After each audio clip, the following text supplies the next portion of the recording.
বন্ধুরা, তোমরা সবাই কেমন আছো? আশা করি ভালো আছো। আমিও খুব ভালো আছি। আর আমি আমার বাপের বাড়ি থেকে মায়ের বাড়ি চলে এসেছি।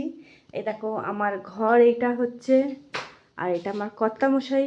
উনি আজকে চলে যাবে আমাদের এখানে 8:30 ট্রেনে চলে যাবে।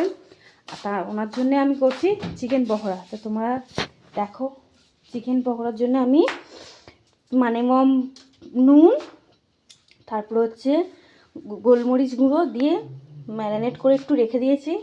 এতে দেবো একটু সস দেবো, তারপরে এই যে কালো রঙের একটা সস সেটা দেবো, একটু পেঁয়াজ দেবো, এই যে লঙ্কা, তারপরে ধনে পাতা আছে, এখানে ডিম আছে, কর্নফ্লাওয়ার আছে, সব দিয়ে ম্যারিনেট করব, করে ওটা ভাজি করব।